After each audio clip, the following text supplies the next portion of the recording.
Hey, so it's Alzheimer's Awareness Month. So I thought that today I would do a blog about forgetting. So I want to actually zero in on delegation. I want to know, do you delegate or do you, what I run into often is abdicate? Now, according to the dictionary, abdication is to renounce one's throne or to fail to fulfill. So really, you could look at it either way, because if you ask me, as a business leader, if you are not fulfilling, then you are abdicating your throne.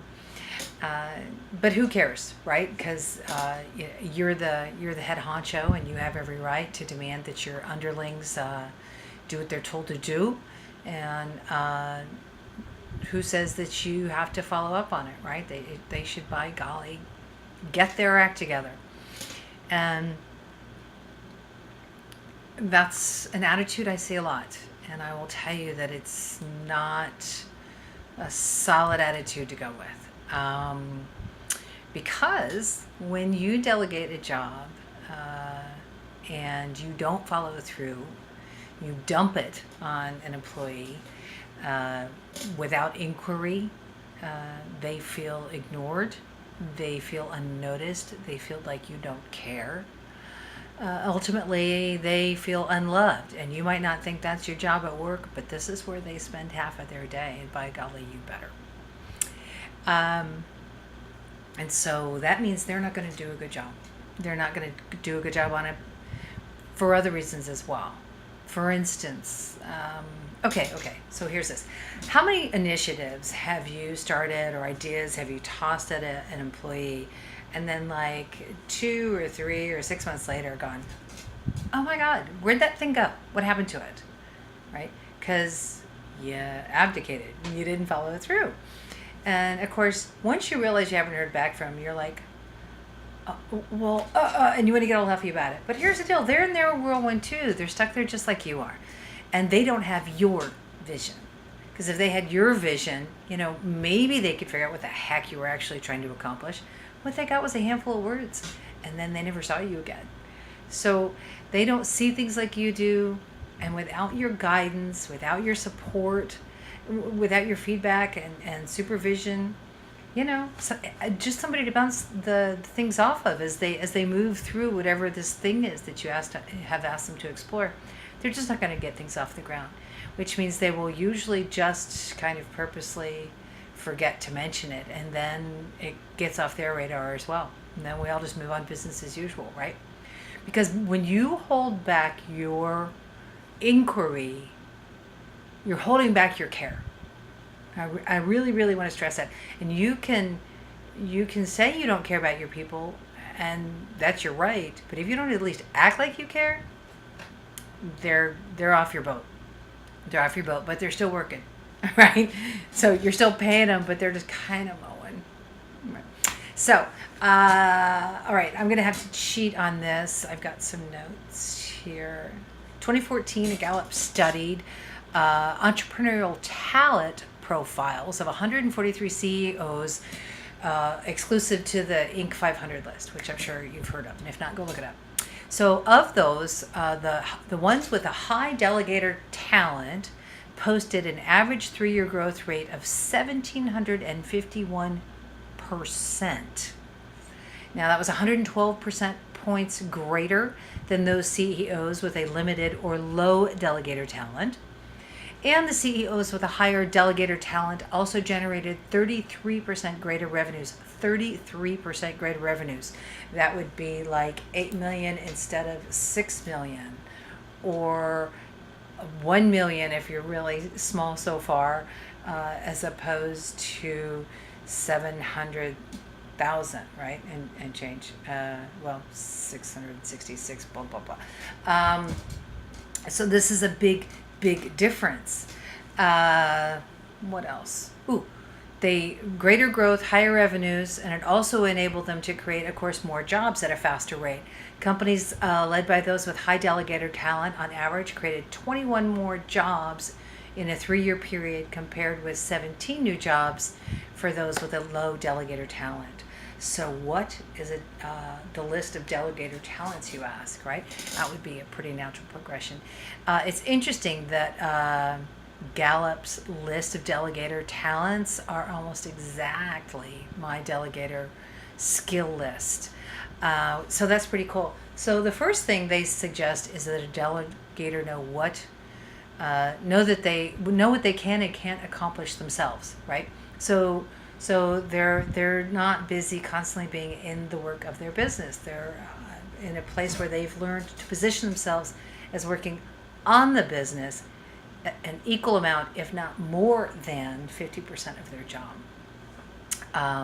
Delegators also develop a team capacity using the strength-based approach. Now you can use the strength-based delegator, which of course they're going to encourage because Gallup owns that. Great book though, by the way.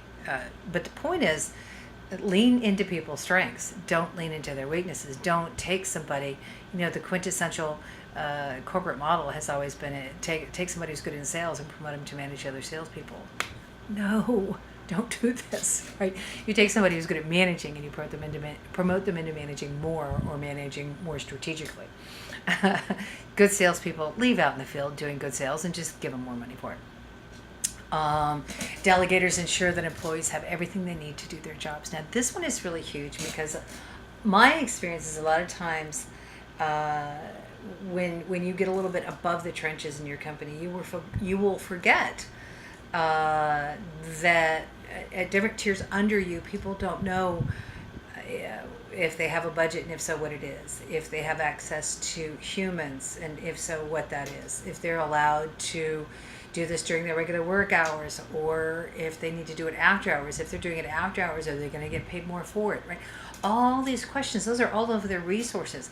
Can they grab supplies from the supply room? If they need construction paper to build a good scoreboard for something that they're doing, can they do that? Can they go buy something if it isn't in the supply room? What's their budget for that?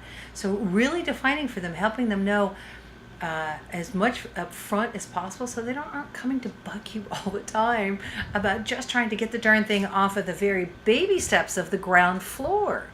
Also, delegators focus on outcomes and not processes. Again, this is another one.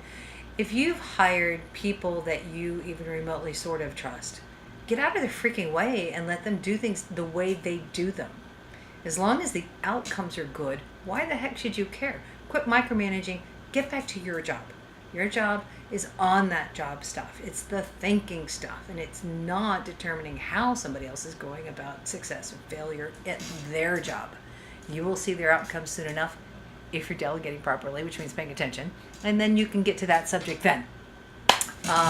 Delegators encourage new ideas, and they also encourage failures, right? Because sometimes we just fail, especially if it's a new and creative initiative.